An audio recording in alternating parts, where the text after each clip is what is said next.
Silver has represented transactional freedom for thousands of years. And right now, we are engaged in a war, if you will, of the battle between sound money and unsound money.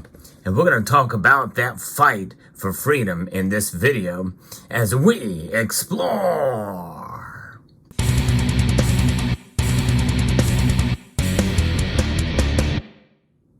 You may be wondering why, in a video talking about silver, that there is a copper cent on your screen before you here. Now, to contrast it, it is on a silver bar here, but this has special meaning because in reality, copper is the one metal that has survived as a monetary metal longer than any other metal on the planet, even silver. And it's kind of interesting because copper is not mentioned in the Constitution of the United States of America, whereas gold and silver are in Article 1, Section 10. And you know what the Constitution is about? Well, freedom, recognizing freedom with liberty enshrined in our founding document, that and the Declaration of Independence. But there's something about transactional freedom because in order to obtain that, well, we must have something of value. And copper, I think, kind of represents it even today because the cent, well, there's more, the value of the metal contained therein is more than the denomination on the coin. Now, this here happens to be an Indian head cent and has some numismatic value, but essentially this is what our cents look like. They're not called pennies, by the way. Even the United States Mint incorrectly calls them pennies now. But the language and the usage of words and semantics has changed over the years. But technically, we don't have cents in this country. And we don't have pennies in this country. We have cents. But this is something that is quite valuable in so much of the metal content contained therein. Copper, by the way, has surpassed an all-time high recently of $5 per pound. But we're going to move past that. We're going to talk about silver. And silver comes in different forms for many years, utilized and transacted as money, such as this winged Liberty dime, improperly called, even by the United States Mint, a Mercury dime. This is a winged Liberty dime, and its silver content does speak volumes. In fact, it far surpasses the denomination on the coin. That's the power of silver.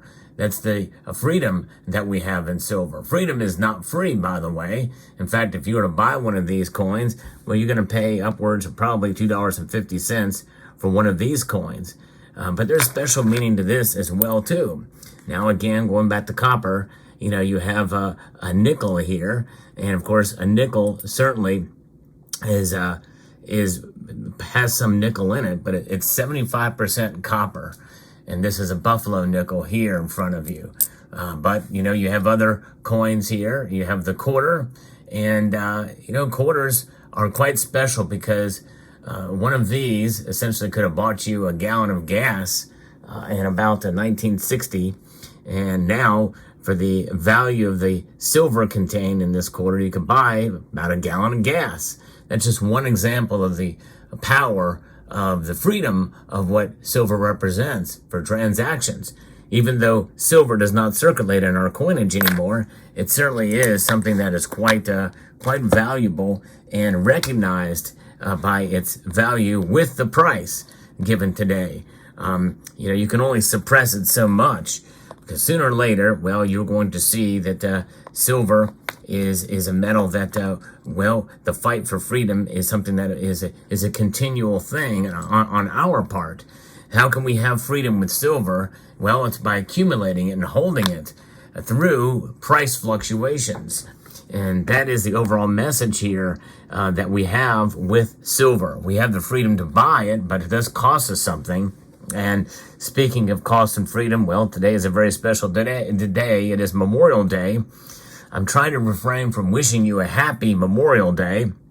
No, because it's not a time to be happy. Yes, we do have a day off of work.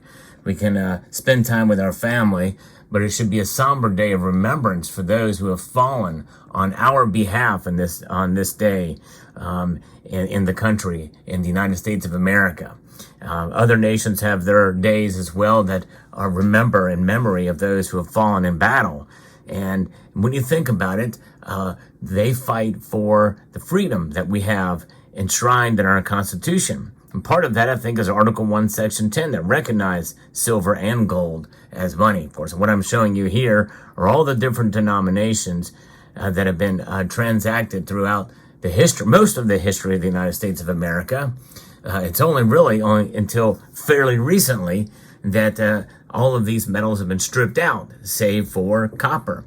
In fact, the nickel, why it's so important, is because its composition has only changed once, and that was between 1942 and 1945, when it was 35% silver, and the balance of other metals, nickel and the like, and copper. But that's why, that's the only other time. And so it's been fairly consistent, whereas silver has been out of our coinage since 1965. It's pretty amazing to see and to know that when you buy or when you hold silver in your hand, you are hearkening back, especially in constitutional silver like this, to a time when it did transact. I'm purposely showing you some worn out pieces here so you can get an appreciation for the transactional history of these pieces, which I think is quite remarkable when you think about it. And these coins here, this coin was held by somebody who probably fought in World War I, and survived. And maybe it could be somebody who received this essentially, in a time when they were very, very young, and they would end up fighting and dying in World War II. That's the thing about precious metals and some of these old coins. The dates on them harken us back to a time in history. What went on during that time? This is from 1942, right in the midst of World War II. The Battle of Midway, I think, was that year, if I'm not mistaken. And this is a time of great struggle. And we didn't know at that point how the Great War would end. And then you have this piece here from 1945. At this point in history, we received victory in Europe and also victory in Japan. And two different scenarios, but nonetheless, the great sacrifice that was made for our freedoms is invaluable, worth a whole lot more than the silver that you see here. But as an example, they were fighting for the freedoms of American citizens, including monetary freedom, I believe, because it was at that time when, yes, the end of World War II, you could not own gold, still based off of the executive order that the FDR made, but silver actually was utilized for transactions. Other than copper, it is the metal that has transacted the most throughout history. And here we have a Morgan silver dollar. It dates back to 1880. And that's 20 years after or 21 years after or 19 years rather, after the start of the Civil War. And that gives you an idea of the age of this coin and how close it was tied to the Great Civil War of the United States of America. Many lives were lost in the fight for freedom for slaves and also with states' rights. And so there's a lot of different battles that have been waged throughout the history of the United States of America, and some wars have been more controversial than others. And even to this day, everybody has an opinion as to whether or not we should have gone into battle or into war or conflicts for one reason or another. But nonetheless, you cannot dismiss the sacrifice that has been made on our behalf. And that's why I feel it is incumbent upon us to remember the fallen, and what they fought for. And so when you go out to a cemetery, especially a cemetery where there are headstones for soldiers that have been killed in battle, you often will see coins like this, and more likely they're going to be modern coins, because if you put silver coins on there, somebody may realize the value of them and steal them. Nonetheless, what do they mean? What does it mean when you see a coin on a gravestone for those who have fought? Well, let's first start with the cent. If you see a cent on a stone, well, it's something that everybody can partake in. It is the smallest denomination, obviously, and it represents somebody showing their respects. And somebody before you that was there, well, they stopped and paid their respects. And that can be for anyone. And so if you see that, well, you can take a cent coin out of your pocket and place it on the gravestone. It's a matter of respect for the fallen on our behalf. The other copper coin with 25% nickel would be the nickel itself. And that would be one that if you were in boot camp with them during basic training, you trained with that individual. You knew them at boot camp. It didn't necessarily mean you served with them in battle, but you indeed were there and served with them. And it very well could be that somebody may have received this nickel in 1923 or 24, a year after it was minted, and it was transacted from one veteran to another that did survive, and who could later on maybe become an admiral, or if they're still in the military, and serve in World War II. So there's that. So that was a training. Now, if you have a dime and see a dime on the headstone, well, this means that you serve with them in some capacity in wartime. And that's what the dime means. And yes, indeed, so that's there. And then a quarter is the one that is going to be the highest denomination that you would see if you were with the soldier when they were actually killed in battle. A quarter would be representative of what you did. And of course, the quarter is the highest denomination that was most commonly circulated in time. Of course, that is also the case even to this day. The quarter is the highest denominated coin that circulates regularly. So there's something special about this. You actually served and were with the soldier when they were killed. That is a dramatic leap. That is a big deal. So if you see a quarter, well, you know somebody was there that actually was there with them when they died. Now, I did have a $50 here too. And who knows if $50 were shown there, but we can only give an example of what it could mean. Maybe perhaps you were the family member of somebody who died in battle.